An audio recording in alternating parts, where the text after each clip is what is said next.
Olá pessoal, sejam bem-vindos a mais uma aula de biossegurança e nós vamos dar continuidade falando sobre a imunização. Agora nós vamos entender como que funcionam as vacinas. Então os germes eles estão em toda parte, tanto no ambiente como no nosso corpo. Quando uma pessoa é suscetível e eles encontram um organismo adverso, isso pode causar doença e morte. O corpo tem muitas formas de se defender dos agentes patogênicos, organismos causadores de doenças. A pele, as mucosas e os cílios funcionam como barreiras físicas para evitar, desde logo, que os agentes patogênicos entrem em nosso corpo. Quando o agente patogênico infecta o corpo, as nossas defesas, chamadas de sistema imunitário, são desencadeadas e o agente patogênico é atacado e destruído ou vencido. Um agente patogênico é uma bactéria, vírus, parasita ou fungo que pode causar doenças no corpo. Cada agente patogênico é construído por várias subpartes, normalmente exclusivas desses agentes patogênicos específicos da doença que ele causa. A subparte de um agente patogênico que causa a formação de anticorpos é chamada de antígeno. Os anticorpos produzidos em respostas ao antígeno do parte do patogênico são uma parte importante do sistema imunitário. Os anticorpos podem ser considerados os soldados do sistema de defesa do nosso corpo. Cada anticorpo ou soldado do nosso corpo, sistema está treinado para reconhecer um antígeno específico. Nós temos milhares de anticorpos diferentes no nosso organismo. Quando o corpo humano fica exposto a um antígeno pela primeira vez, o sistema imunitário leva tempo a responder e a produzir anticorpos específicos para esse antígeno. Entretanto, a pessoa está suscetível e pode adoecer. Uma vez produzidos os anticorpos específicos do antígeno, eles trabalham com o resto do sistema imunitário para destruir os agentes patogênicos e derrotar a doença. Quando o corpo produz anticorpos na sua resposta primária a um antígeno, também cria células de memória produtoras de anticorpos, que permanecem vivas mesmo depois de o agente patogênico ser derrotado pelos anticorpos. Se o corpo for exposto ao mesmo agente patogênico mais do que uma vez, a resposta do anticorpo é muito mais rápida e mais eficaz do que da primeira vez, porque as células de memória estão preparadas para disparar anticorpos contra o antígeno. Isso significa que, se a pessoa for exposta ao agente patogênico perigoso no futuro, o seu sistema imunitário será capaz de responder imediatamente, protegendo contra a doença. As vacinas contêm partes enfraquecidas ou inativadas de um determinado organismo, o antigênico, que desencadeia uma resposta imunitária do corpo. As vacinas mais recentes contêm a matriz para produzir antígenos e não o próprio antigênico. Independentemente de uma vacina ser construída pelo próprio antigênico ou pela matriz para que o corpo possa produzir, esta versão enfraquecida não causará doença na pessoa que recebe a vacina, mas desafia o seu sistema imunitário a responder como a teoria feita na sua primeira reação ao verdadeiro agente patogênico. Algumas vacinas requerem várias doses, separadas por semanas ou meses. Isso, por vezes, é necessário para permitir a produção de anticorpos de longa vida e o desenvolvimento de células de memória. Dessa forma, o corpo fica treinando para combater o organismo causador da doença específica, reforçando a memória do agente patogênico para combater rapidamente numa eventual exposição de futura. Então, como as vacinas funcionam? Uma forma muito enfraquecida ou totalmente inativa do agente que causa a doença é introduzida no organismo. As defesas do organismo entram em ação e esses combates geram anticorpos e memória imunológica.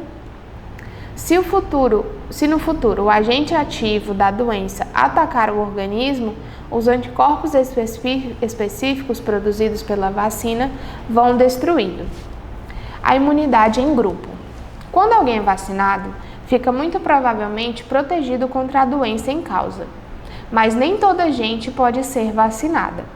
As pessoas com patologias subjacentes que enfraquecem o seu sistema imunitário ou que tenham alergias graves a alguns componentes da vacina não deverão ser vacinadas com certas vacinas. Mas essas pessoas podem ficar protegidas se viverem entre outras que estejam vacinadas. Quando há muitas pessoas vacinadas na comunidade, o agente patogênico tem dificuldade em circular, porque a maioria das pessoas que encontra estão imunizadas.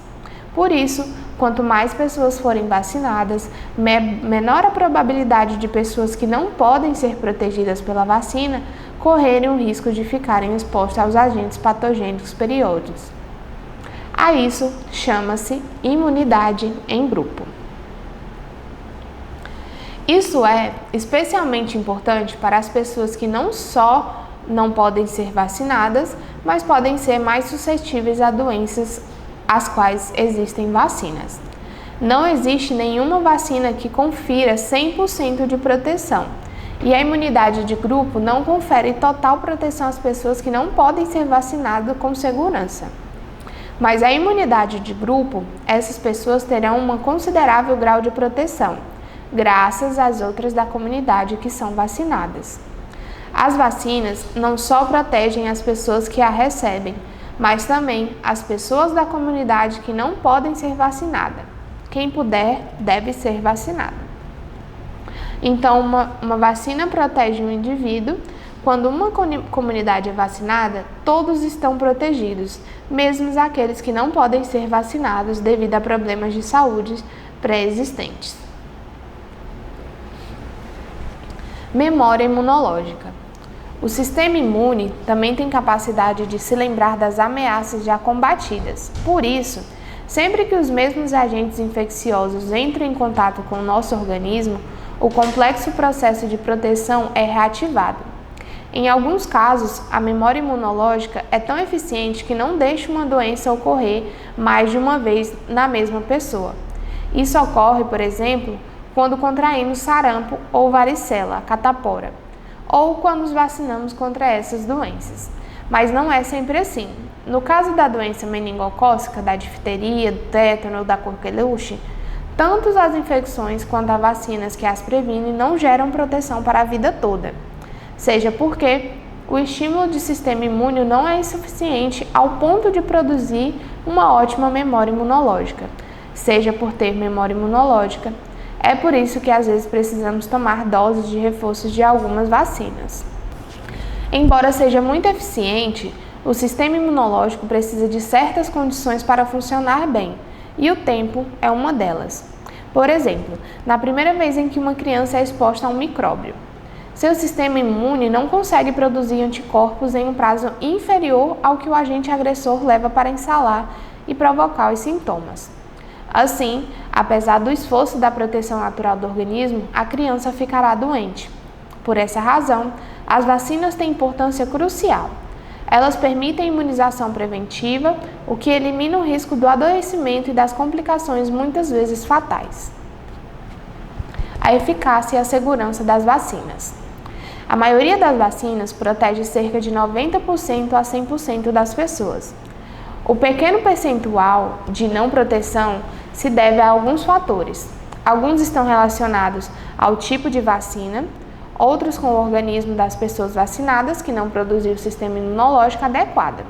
Quanto à segurança, ou seja, a garantia que não vai custar do dano à saúde, é importante saber que toda vacina, para ser licenciada no Brasil, passa por um rigoroso processo de avaliação realizada pela Anvisa. Esse órgão, regido pelo Ministério da Saúde, analisa os dados das pesquisas, muitas vezes realizadas ao longo de mais de uma década, e que demonstram os resultados de segurança e eficácia de vacinas obtidos em estudos com milhares de humanos voluntários e vários países.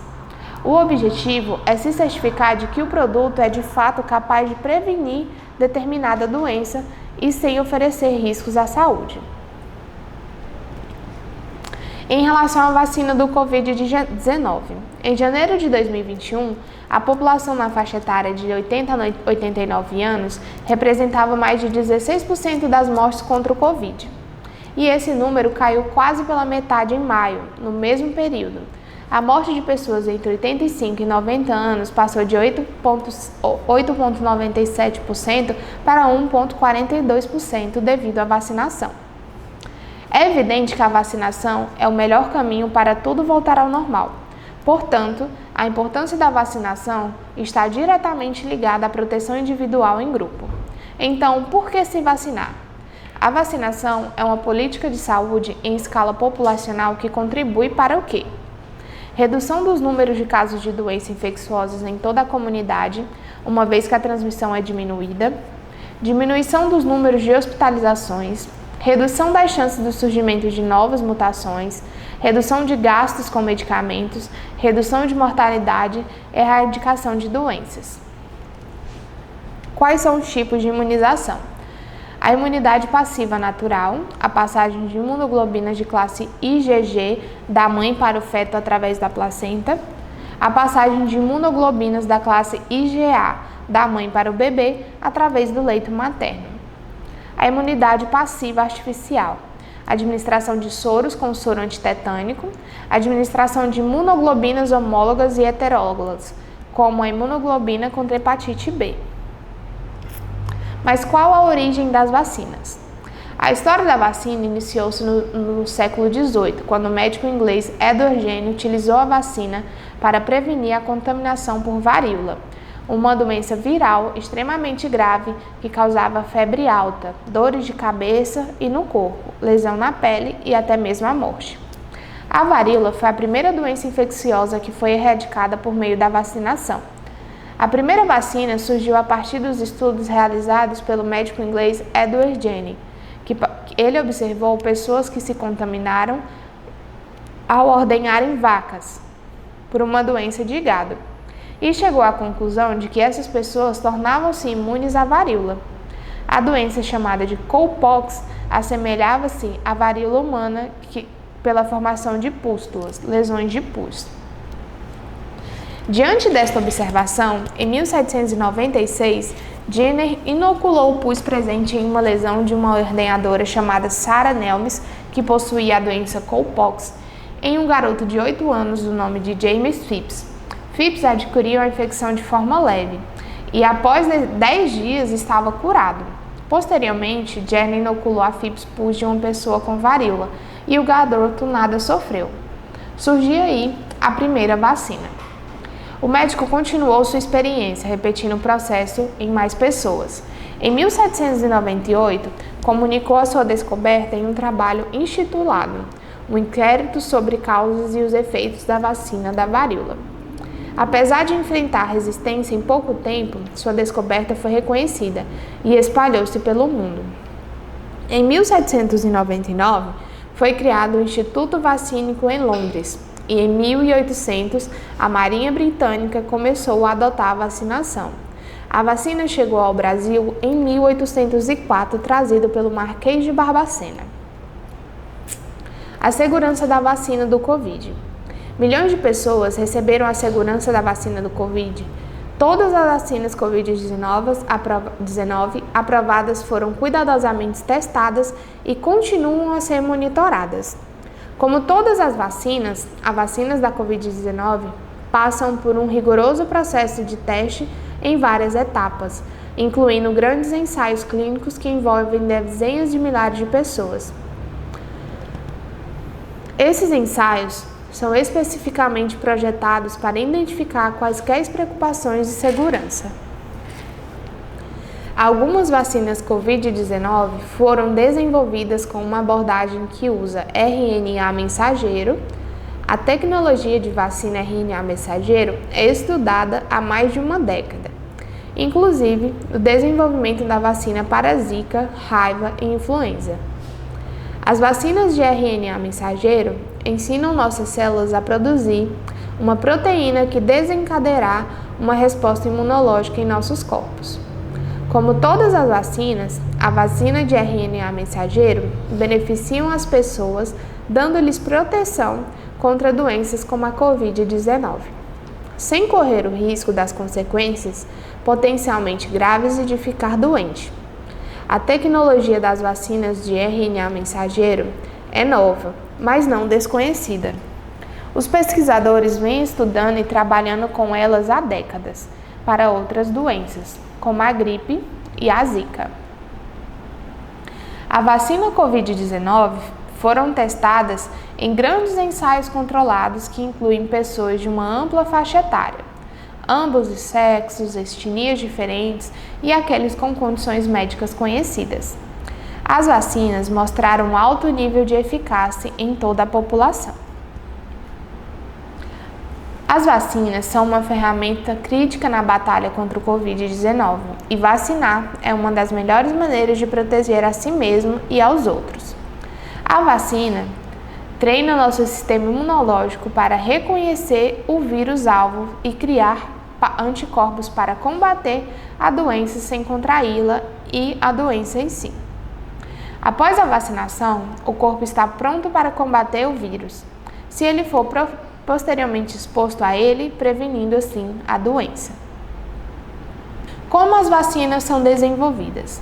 As vacinas contêm pequeníssimos fragmentos do organismo que causa a doença e as matrizes para fazer esses fragmentos. Também contém outros ingredientes que tornam a vacina segura e eficaz.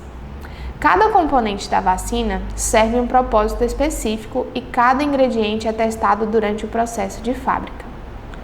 São feitos testes à segurança de todos os ingredientes. Todas as vacinas contêm um componente ativo, o antígeno, que gera uma resposta do sistema imunitário ou a matriz para fazer um componente ativo. O antígeno pode ser uma pequena parte do organismo causador da doença, como a proteína ou um açúcar, ou pode ser todo o organismo numa forma enfraquecida ou inativada. Os conservantes impedem que a vacina seja contaminada depois de aberto o frasco, se este for usado para vacinar mais de uma pessoa. Algumas vacinas não têm conservantes porque são guardadas em frascos em dose única, que são descartados depois da primeira dose. Um diluente é o líquido usado para diluir uma vacina até a concentração correta, imediatamente antes do seu uso. O diluente, também comumente utilizado, é a água esterilizada. Os estabilizadores impedem que ocorram reações químicas da vacina e impedem também que os componentes de vacina adiram às paredes do frasco. Os estabilizadores podem ser açúcares, lactose e sucralose, aminoácidos, a glicina, gelatina e proteínas, albumina humana, recombinante de viradas de leveduras. Os surfactantes mantêm todos os ingredientes de vacinas misturados. O depósito e a aglutinação dos elementos que estão na forma líquida da vacina muitas vezes também são usados em alimentos como os gelados. A maioria das vacinas são usadas há décadas, havendo milhões de pessoas que a recebem em segurança todos os anos. Tal como acontece com os medicamentos, todas as vacinas têm que passar por testes morosos e rigorosos para garantir a sua segurança antes de poderem ser introduzidas no programa de vacinação do país. Cada vacina em desenvolvimento tem em primeiro lugar de ser submetida a exames de avaliações para determinar que um antígeno deve ser usado para provocar uma resposta no sistema imunitário. Esta fase pré-clínica é feita em testes em humanos. Uma vacina experimental é testada primeiro em animais para se avaliar sua segurança e potencial para prevenir a doença. Se a vacina desencadear uma resposta humanitária, passa a ser testada em ensaios clínicos com humanos em 3 fases. A fase 1. A vacina é inoculada num pequeno grupo de voluntários para se avaliar sua segurança, confirmar se ela gera uma resposta do sistema imunitário e determinar a dosagem certa. Geralmente, nesta fase, as vacinas são testadas em voluntários jovens e adultos saudáveis. Na fase 2, A vacina é depois administrada a várias centenas de voluntários para continuar a avaliar sua segurança e a capacidade de gerar uma resposta no sistema imunitário. Os participantes desta fase têm as mesmas características, idade e sexo, que as pessoas a quem a vacina se destina. Nesta fase, normalmente são feitos vários ensaios para avaliar diversos grupos etários e diferentes formulações de vacina. Um grupo que não tenha recebido a vacina é normalmente incluído nesta fase como grupo de comparação para determinar se as alterações do grupo vacinado são atribuíveis à vacina ou ocorreram por acaso. A fase 3. A vacina é posteriormente administrada a milhares de voluntários e comparada com um grupo semelhante de pessoas que não levaram a vacina, mas receberam um produto de comparação, para determinar se a vacina é eficaz contra a doença que se destina a combater e para estudar sua segurança num grupo muito mais alargado de pessoas. Na maior parte das vezes, no ensaio da fase 3, realizam-se vários países e vários locais dentro dos países, para garantir que os dados do desempenho da vacina se aplicam a várias populações diferentes. Durante os ensaios da fase 2 e da fase 3, os voluntários e os cientistas que participam do estudo são impedidos de saber que os voluntários receberam a vacina do ensaio ou o produto de comparação. A isso chama-se de ensaio cego, que é necessário para garantir que nem os voluntários nem os cientistas são influenciados na sua avaliação sobre a segurança e a eficácia, ignorando qual produto que cada um recebeu. Depois de concluído o ensaio e finalizado todos os resultados, os voluntários e cientistas do ensaio são informados sobre quem recebeu a vacina e quem recebeu o comparador. Uma vacina tem de comprovar que é segura e eficaz numa vasta população antes de ser aprovada e introduzida num Programa Nacional de Vacinação. O nível de segurança e eficácia da vacina é extremamente elevado, reconhecendo que as vacinas são administradas a pessoas que são completamente saudáveis e sem qualquer doença específica. A monitorização contínua permanente depois de uma vacina ser introduzida. Existem sistemas para monitorizar a segurança e a eficácia de todas as vacinas. Isso permite os cientistas acompanharem o impacto da vacina e a sua segurança, mesmo quando é usada num grande número de pessoas durante um longo período de tempo. Esses dados são usados para ajustar as políticas sobre o uso das vacinas a fim de otimizar o seu impacto, permitindo também que a vacina seja acompanhada com segurança durante o seu uso. Uma vez em uso, uma vacina deve ser constantemente monitorizada para ver a certeza de que continua a ser segura. Por quanto tempo dura a imunidade fornecida pela vacina contra a Covid-19? Os dados disponíveis sugerem que a maioria das pessoas que receberam uma série primária de vacina contra a Covid-19, ou seja, 2 doses para a maioria das vacinas, desenvolve uma resposta imunológica que proporciona de 6 a 12 meses de proteção contra a infecção. Vacina contra a raiva. A raiva é uma zoonose viral caracterizada pela encefalite aguda progressiva e letal. Poucos pacientes sobrevivem à doença. Apenas os mamíferos são suscetíveis e capazes de transmiti-la. Atualmente, no Brasil, o morcego é o principal reservatório do vírus, mas há outros reservatórios silvestres: macaco, cachorro do mato, raposa, gato do mato, mão pelada, guaxinim, entre outras áreas. O cão ainda continua sendo uma forte fonte de infecção importante. Na forma mais comum, a transmissão ocorre quando o vírus contido na saliva e secreção do animal infectado penetra no tecido através de mordedura, arranhadura ou lambedura de mucosas ou pele lesionada. No caso de morcegos, as lesões podem ser discretas ou até mesmo imperceptíveis. Quando o vírus atinge o sistema nervoso central, começam as manifestações da doença e a disseminação também via sistema nervoso para outros órgãos, inclusive as glândulas salivares, sendo eliminado na saliva tanto de pacientes como dos demais mamíferos. Não há tratamento para a raiva. A profilaxia contra a vacina é em alguns casos do soro antirrábico ou a imunoglobina humana antirrábica. É a única forma de prevenir a doença nas pessoas acidentalmente expostas a riscos de infecção pelo vírus. A profilaxia com a vacina também é indicada para profissionais que trabalham em situações de risco de exposição do vírus. Evento supostamente atribuído à vacinação ou à imunização.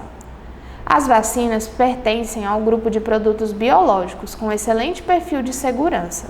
A ocorrência de eventos adversos relacionados às vacinações deve ser imediatamente notificada, investigada e esclarecida para que não coloque em risco não apenas a segurança geral da população, mas todo o programa de imunizações. Por esta razão, o Sistema de Vigilância de Eventos Adversos pós-vacinação realizam a busca e a investigação de todas as possíveis reações notificadas à autoridade sanitária local. Essa atividade é de fundamental importância para a manutenção da confiança nos programas de imunização e orienta a todas as medidas de assegurarem a melhor realização benefício-risco para a população vacinada. Desde 1991, a OMS recomenda o estabelecimento de vigilância de diversos adversos pós-vacinação. Um evento supostamente atribuído à vacinação ou imunização é qualquer ocorrência médica indesejada após a vacinação, não possuindo necessariamente uma relação causal com o uso de uma vacina ou outro imunológico. Elas podem ser inesperados ou esperados, em vista à natureza e às características do imunobiológico, bem como o conhecimento já disponível pela experiência acumulada. Entre os eventos esperados, inclui-se aqueles relativamente comuns, como febre, dor, edemas locais ou mesmo eventos mais graves, como as convulsões febris, anafilaxia. Eventos inesperados são aqueles não identificados anteriormente, às vezes em vacinas de uso recentemente. Quais são os objetivos da Política Nacional do Programa Nacional de Imunização do Ministério da Saúde? Ele estruturou o Sistema Nacional de Vigilância Epidemiológica dos Eventos Adversos pós-vacinação com os seguintes objetivos: normatizar o reconhecimento e a conduta diante de casos suspeitos, permitir maior conhecimento sobre a natureza, promovendo regulamentar informações pertinentes à segurança do imunobiológico, identificar eventos novos ou raros, identificar possíveis falhas no transporte, no armazenamento, no manuseio ou na administração, estabelecer ou descartar, quando possível, a relação de causalidade com a vacina, contribuir para a manutenção de credibilidade da PNI junto aos profissionais de saúde e à população em geral. Os erros de imunização. Um dos maiores desafios dos serviços de saúde que atuam na vacinação é assegurar as boas práticas de vacinação segura. As práticas adequadas, desde o produtor até a administração de vacinas, soros e imunoglobinas, garantem o sucesso e a credibilidade dos programas de imunização. Erro de medicação e qualquer evento evitável que pode causar ou levar a um uso inapropriado de medicamentos. Entre esses, todos os imunobiológicos ou acarretar dano a um paciente enquanto o medicamento está sob o controle dos profissionais de saúde, pacientes ou consumidores. Pode estar relacionado com a prática do profissional ou produtos para a saúde, procedimentos e sistemas, incluindo a prescrição, orientação verbal, rotulagem, embalagem e nomenclatura de produtos industrializados e manipulados, dispensação, distribuição, administração, educação, monitorização e uso. É essencial que as vacinas sejam utilizadas de acordo com as suas indicações, contraindicações, dosagens, condições de armazenamento, procedimentos de reconstituição descritos na bula, entre outros. Alguns fatores que caracterizam os erros de imunização é a produção, que é o não cumprimento de boas práticas da fabricação, a rede de frio que compreende o transporte, o armazenamento e o acondicionamento, a reconstituição, que existem poucos dados sobre o efeito da diluição correta, os diluentes que são fornecidos pelos produtores para as vacinas, o preenchimento das seringas e as trocas de seringas, as dosagens incorretas e a idade fora do recomendado. Pessoal, então essa foi a nossa disciplina de biossegurança. É uma disciplina muito importante para que quando a gente vá para o local de emprego, a gente saiba como atuar e quais medidas de segurança nós devemos ter nos locais de trabalho. E é isso, muito obrigada e até uma próxima.